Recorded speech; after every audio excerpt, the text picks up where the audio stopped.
regulated industry, you're in trouble. If the regulator is broke, he looks for one simple reason to fine you. I'm not referring to central bank. Neither am I referring to the bankers know what I mean.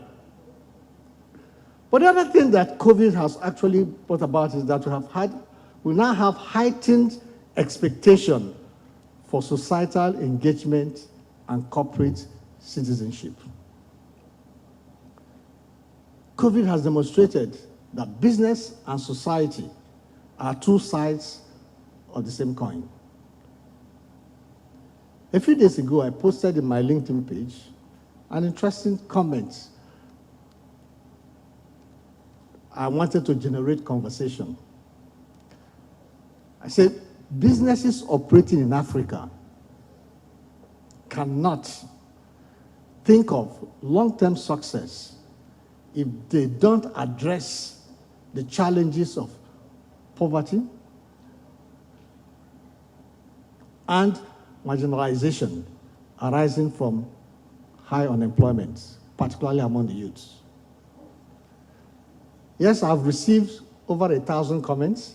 I'm expecting some more before I set the conversation again in a different direction. But what COVID has also done is that it has created what I call radical uncertainty about the future. But it has also created tons of opportunities because it has led to awesome innovation, accelerated technology trends, total transformation of the way brands and customers interact. So if you focus on the problems alone, you get lost. But this is the time to look at the opportunity itself. So the future of marketing may be unpredictable, but one thing for sure is that it will not be boring. It's going to be very exciting. And those of you who are in that space today, who are playing actively, I can assure you that you have a lot of excitement ahead of you. But I'd like you to think of this. It's time for you to innovate if you want to grow. If you don't innovate, you will not grow. If you don't grow, you die. So since last year, I've been telling CEOs of companies, innovate, grow, or die. And I think it is the same message I'm also passing. But there are 5 trends. There are 5 key trends that will drive the future of marketing, not just in Nigeria, but I believe globally. 1, artificial intelligence.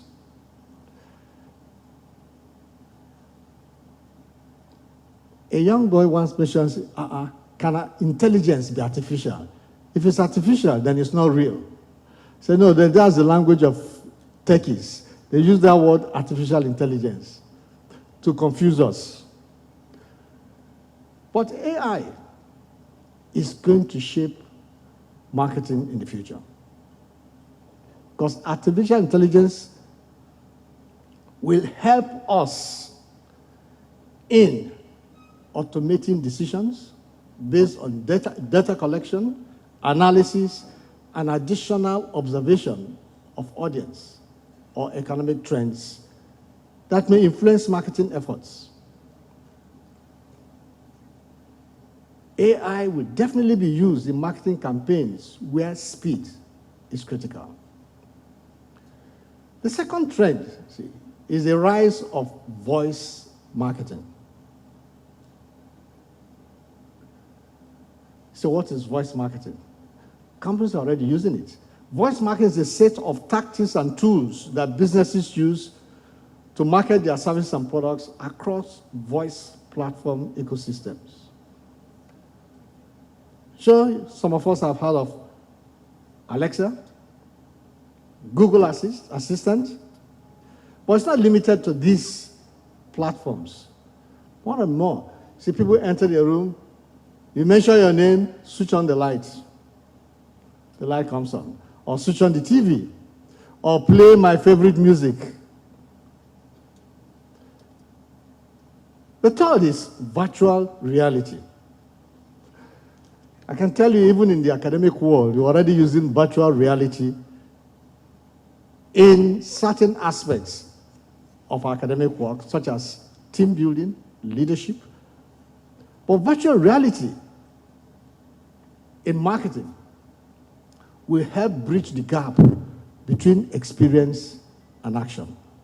That means I experience something before I decide whether to buy. In the good old days, it used to be called sampling.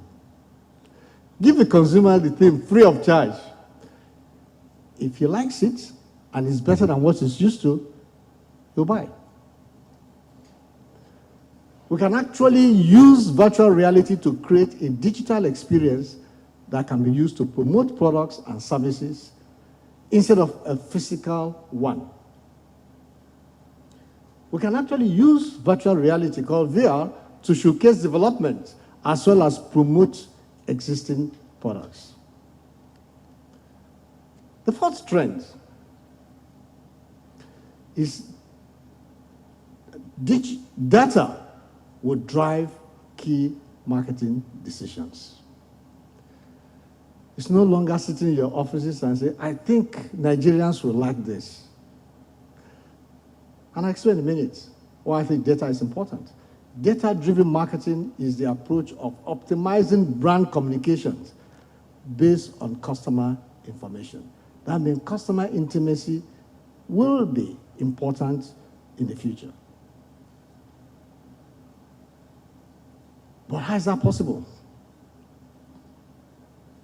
Such insights will help us develop personalized marketing strategies for the highest possible return on investments.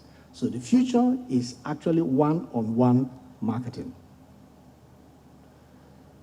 And the fifth trend is blockchain.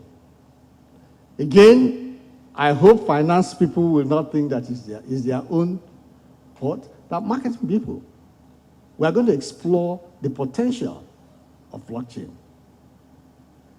Blockchain is actually forming a direct interaction between customers and brand.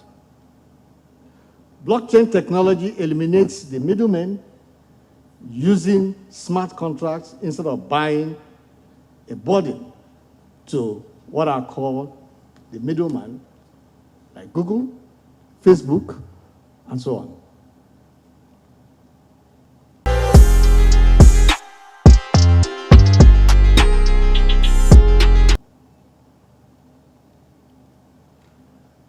Content is a necessary part of a business when it comes to marketing and promotion.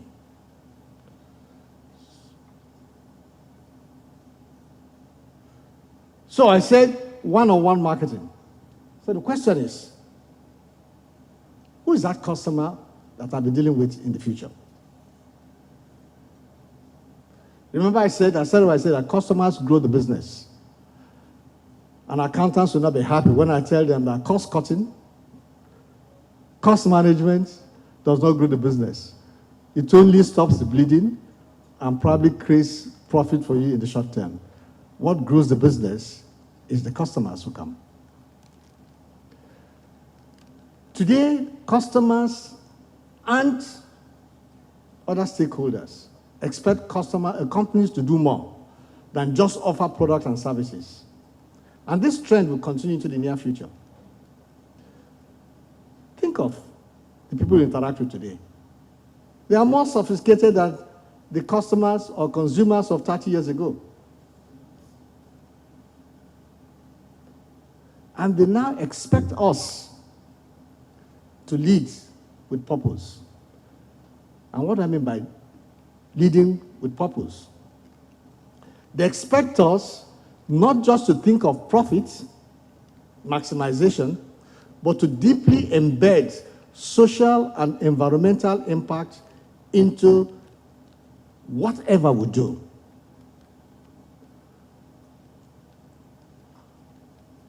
We should go beyond balance sheets to what I call balanced development. They want companies and brands to solve social problems. And those who would do that effectively will be the winners in the future.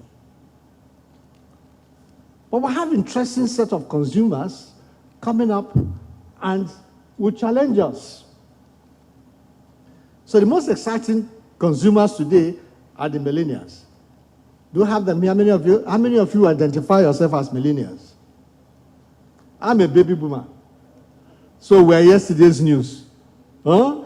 They say we're expired products. So the millennials and the Gen Z, Generation Z or Generation Z, depending who. And these people have been winning on technology. You know, when I get stuck with my tablet or my mobile phone, it's my 9-year-old grandson who fixes it for me, who teaches me how to do funny things. Even how to use Zoom creatively. So you can imagine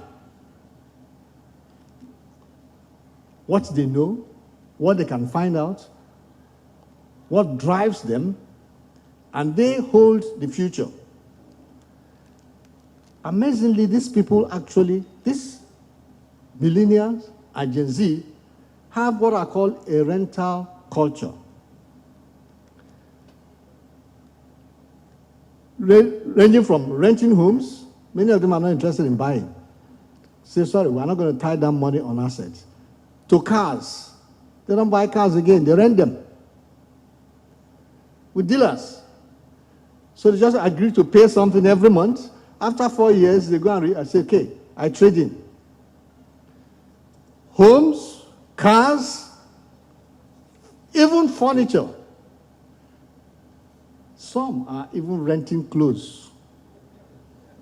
And what does he do? He's pointing to a trend that means less commitment, more flexibility, and how can you talk of brand loyalty with people like that? It challenges you to think of, how am I going to get them hooked onto my brand? There's a new consumer segment that is just shaping up, that many of us may not actually be conscious of their existence. They call them Generation Alpha.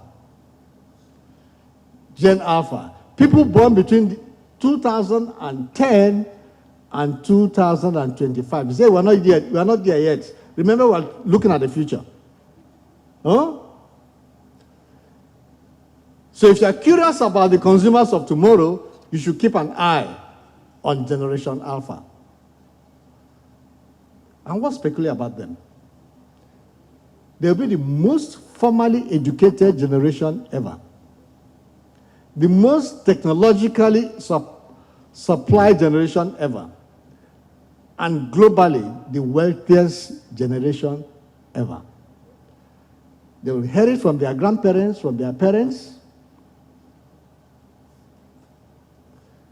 Generation Alpha likes to explore and experience new things. And this fluid nature of this generation may pervade all aspects of their lives. They are likely to change their minds quickly and often. And this may make it difficult for brands to build relationship with them. And they are expected to prefer the virtual world to the real world. You see, technology has a significant role to play in marketing of the future. The technology at their disposal will become an extension of themselves. So if you can imagine that the millennials have, on the average, 2 devices at a time, think of what Generation Alpha will have at their own time. So the challenge, distinguished ladies and gentlemen, for we marketing people is, how can we navigate this fluid and complex future as marketing practitioners? I have a few thoughts to share with you. Please, they are my thoughts. You might disagree or agree with me. So how can we drive marketing success in the future?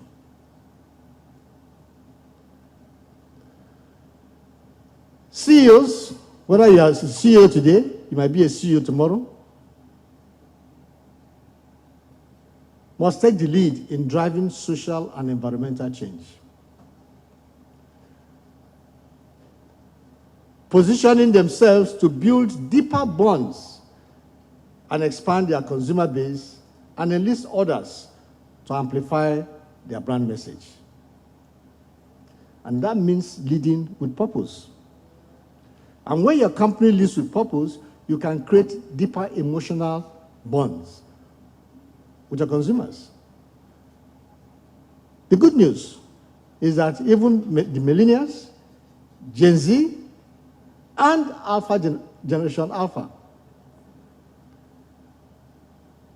tends to move towards organizations that are purpose-driven.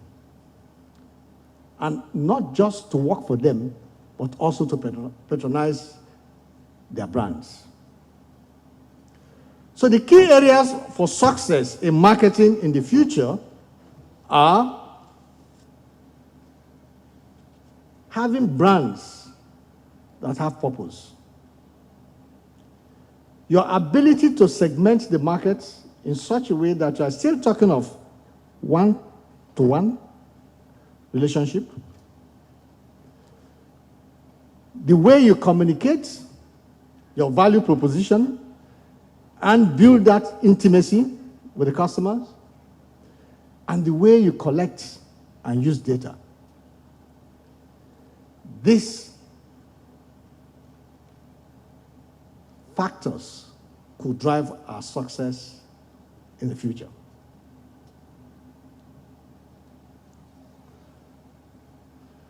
So the brands that lead with purpose stand to gain a competitive advantage through what I call a license to enter new markets and expand product lines. You know, today many companies are talking of sustainability. Some say it is an expense, but those who look at it from a larger perspective see that it's golden opportunity for innovation in terms of markets, products, and services. Brands that lead with purpose have a unique and compelling story to tell, and consumers actually recognize a good story. And more will tend to then align with the consumer's values and thereby win their patronage.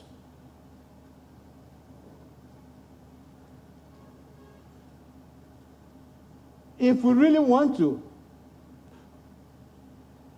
look at the issue of segmentation, unfortunately, it is getting more and more complex. So stay relevant in the future, brands may need to identify their tribe or their kingsmen or their kingswomen of loyal followers and build a niche and close-knit community based on a shared purpose and shared value. So as marketers, we need to be where the next generation is and find ways to engage with them and create experiences that they care about. And that means that intimacy must be there. So when we talk of data-driven, you don't connect with them, you don't know whom they are, what they think, how they think, you'll be lost. Think of a situation. You know, you can be tracked through your mobile phone. You are in Spa, admiring this large screen frame by Samsung. Somebody in the bank there, because they have a link to you without you knowing, already know you are in Spa, you are in the electronic session, and they just send you a message that will actually offer you an interesting package that will enable you buy that large screen and pay over a period of 12 months. Meanwhile, you have not asked for it. But because they are tracking you, they can easily send that message to you.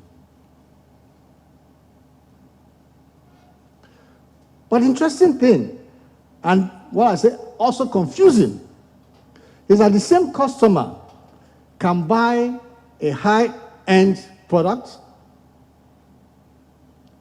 such as Rolex. You know, men, I'm still amazed why men spend so much money to buy something they don't need. So how many people today check time with their watches? How many? What do you use in checking your time? Your phone. And they spend $10,000, $20,000 for a watch. But that same person will probably look for a cheap ticket on EasyJet or Ryanair. So are you going to say that at the same time he's looking for a high-end, but the same person can look for a cheap deal? That is confusing. And that's also what the future generation or the future consumers do. So, but how do you connect? It is no longer what will the product do for me, but rather, they are not going to select products based on that, but to be a balance of mixed emotion and rationale. Emotion will have a lot of to play.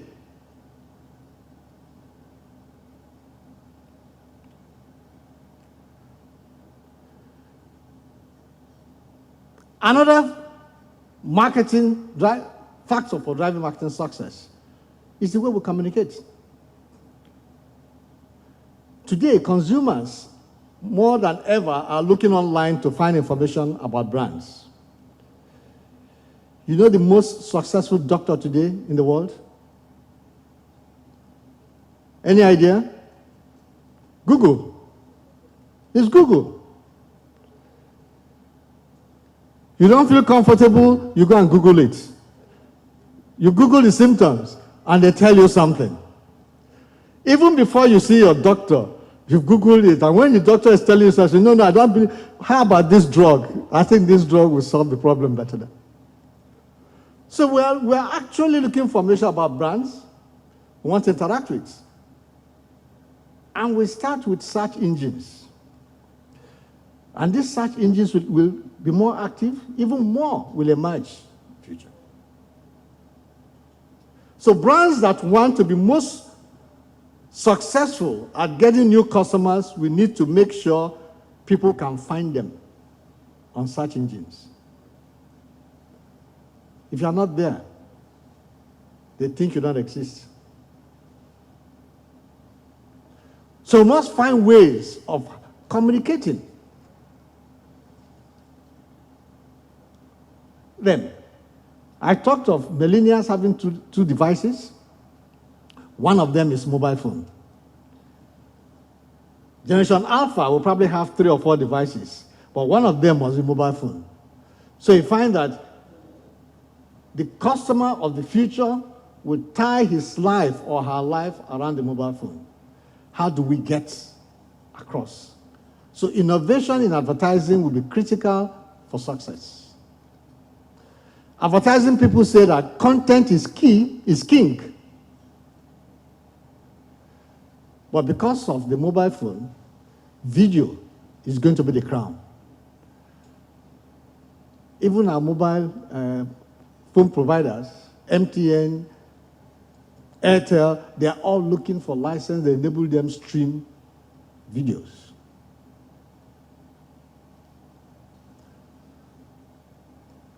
Voice is preferred to typing customers. Many of us are so lazy now, we don't even read. We just press something on our laptop and they read it for us. Today, you can actually dictate something to your laptop and it will type it for you. So you tell us that, oh, this new generation, they are too lazy. No, that is their lifestyle. So how are you going to communicate? Knowing fully well that voice is preferred to typing. So brands will need to optimize their content for voice. And when we talk of voice, something that has actually started, and I think it will get into the future,